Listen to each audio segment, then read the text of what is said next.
তৃতীয়বাৰৰ বাবে এনডিএ চৰকাৰ হ'ব আৰু দ্বিতীয়বাৰৰ বাবে মুখ্যমন্ত্ৰী হিচাপে পুনৰ নিৰ্বাচিত হ'ল হিমন্ত বিশ্ব শৰ্মা।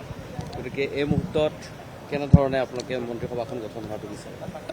মোৰ জীৱনৰ ব্যক্তিগতভাৱে যদি কওঁ, মোৰ জীৱনৰ এক স্মৰণীয় মুহূৰ্ত, এক আনন্দদায়ক মুহূৰ্ত।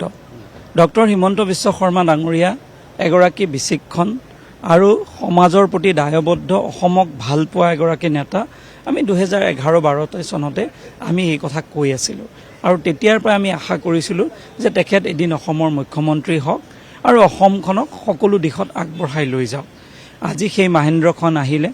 21 চনত তেখেত মুখ্যমন্ত্ৰী হিচাপে তেওঁ দায়িত্ব পালে আৰু সেই 5 বছৰ অসমৰ ৰাইজে প্ৰত্যক্ষ কৰিলে যে তেওঁ অসমক কেনেকৈ নেতৃত্ব দিলে আৰু তেখেতৰ যি নেতৃত্ব দিয়াৰ শৈলী, তেওঁৰ যিটো কৰ্মদক্ষতা, অসমক ভাল পোৱাৰ তেওঁৰ যেনেকৈ পদক্ষেপসমূহে মানুহক আকৰ্ষিত কৰিলে, মানুহক বিশ্বাস জন্মালে আৰু যাৰ পৰিণতিত আমি 82গৰাকী বিজেপিৰ বিধায়ক নিৰ্বাচিত হ'বলৈ সক্ষম হ'লোঁ। অসম গণ পৰিষদ দলৰ অতুল বৰা ডাঙৰীয়া, BPF দলৰ ফালৰ পৰা ৰিহন দৈমাৰী সকলোৱে প্ৰস্তাৱ কৰিলে।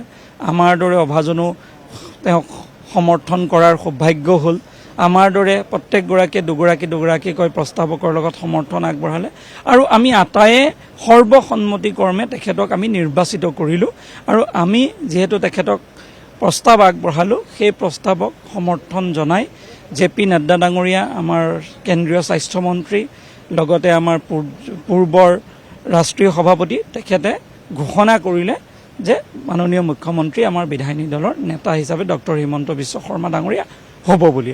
আৰু সেই দিনটো আমাৰ কাৰণে, সেই মুহূৰ্তটো এক মহেন্দ্ৰখন এক আনন্দদায়ক আৰু উল্লাস আৰু মানে কি ক'ম, স্মৰণীয়।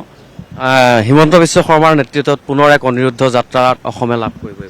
নিশ্চিতভাৱে ইয়াত কোনো সন্দেহ নাই। প্ৰথমবাৰৰ বাবে অসমত এগৰাকী এনেকুৱা নেতাৰ প্ৰতি ৰাইজৰ বিশ্বাস মানুহে এইবাৰ দেখুৱাইছে। খুব কম এনেকৈ ৰাজনৈতিক নেতা এগৰাকীৰ প্ৰতি মানুহৰ ইমান মৰম আৰু আশীৰ্বাদ থাকে। সেইকাৰণে তেখেতে সেই মৰম আৰু আশীৰ্বাদ পাবলৈ সক্ষম হৈছে নিজৰ পৰিশ্ৰম, দক্ষতা আৰু তেখেতৰ দায়বদ্ধতাৰ বাবে। ৰাইজে তেখেতৰ ওপৰত বিশ্বাস ৰাখি এই সমৰ্থন আগবঢ়াইছে। অনাগত দিনত নিশ্চিতভাৱে তেখেতে তৃতীয়বাৰৰ বাবে যেতিয়া বিজেপিৰ মুখ্যমন্ত্ৰী হিচাপে তেওঁ দায়িত্ব ল'ব আৰু দ্বিতীয়বাৰ তেওঁৰ নিজৰ কাৰ্যকাল আৰম্ভ কৰিব, সেই দিনটোৰ পৰাই তেখেতে কৈছে আজি যে মই দিনে নিশাই পৰিশ্ৰম কৰিম অসমৰ ৰাইজক সেৱা কৰিবলৈ আৰু এই কাৰ্যকালটোৱে অসমত এটা সোণালী যুগৰ নতুন ইতিহাস বহন কৰিব বুলি আমি আশা কৰি আছোঁ। চাহ জনগোষ্ঠী এইবাৰ 8গৰাকীকৈ বিধায়ক নিৰ্বাচিত হৈ আহিছে। আপুনি এগৰাকী চাহ জনগোষ্ঠীৰ বিধায়ক, গতিকে এইবাৰ মন্ত্ৰিত্বৰ ক্ষেত্ৰত প্ৰত্যেকটো জাতি জনগোষ্ঠীয়ে বিভিন্ন দাবী কৰিছে আৰু দাবী কৰাটো স্বাভাৱিক। গতিকে আপুনি কি ভাবে? চাওক, মাননীয় মুখ্যমন্ত্ৰী অসমৰ ৰাজনৈতিক সামাজিক জীৱনৰ সৈতে আজি ইমান বছৰে জড়িত। তেওঁ ভাৰতীয় জনতা পাৰ্টি, অসম গণ পৰিষদ, BPF দলৰ সকলোৰ লগতে তেওঁ খুব এটা সৌহাৰ্দ্যপূৰ্ণ সম্পৰ্ক। এগৰাকী বিচক্ষণ নেতা। তেওঁ নিশ্চিতভাৱে তেওঁ কেনেকৈ চৰকাৰ পৰিচালিত কৰিব তেওঁ সিদ্ধান্ত ল'ব। আমি তেখেতৰ সিদ্ধান্তসমূহ কাৰ্যত ৰূপায়ণ কৰিবলৈ আমি সহযোগ কৰিম। তেখেতে আজি সকলো জাতি জনগোষ্ঠীক একত্ৰিত কৰিবলৈ সক্ষম হৈছে আৰু বিশেষকৈ চাহ বাগিচাৰ দৰে পিছপৰা সমাজ এখনকো উত্তৰণৰ বাবে তেওঁ ৰাজনৈতিকভাৱে বহু নেতৃত্ব লৈছে। সামাজিকভাৱে আগবঢ়াবলৈ চেষ্টা কৰিছে, অৰ্থনৈতিকভাৱে আগবঢ়াবলৈ চেষ্টা কৰিছে আৰু ৰাজনৈতিকভাৱেও আগবঢ়াবলৈ চেষ্টা কৰিছে।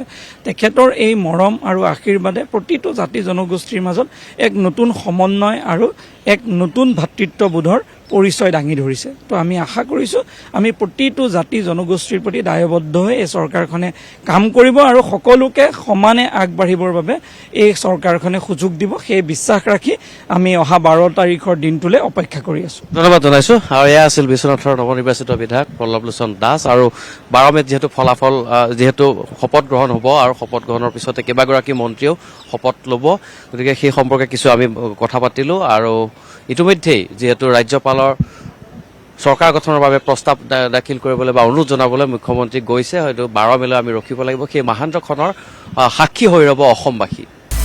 আপুনি বিচৰা বাতৰি পাব কেৱল নিউজ 18 এপত। নিউজ 18 এপ ডাউনলোড কৰিবলৈ স্কেন কৰক এই QR কোড। গুগল প্লে ষ্টৰতো পাব এই নিউজ 18 এপ।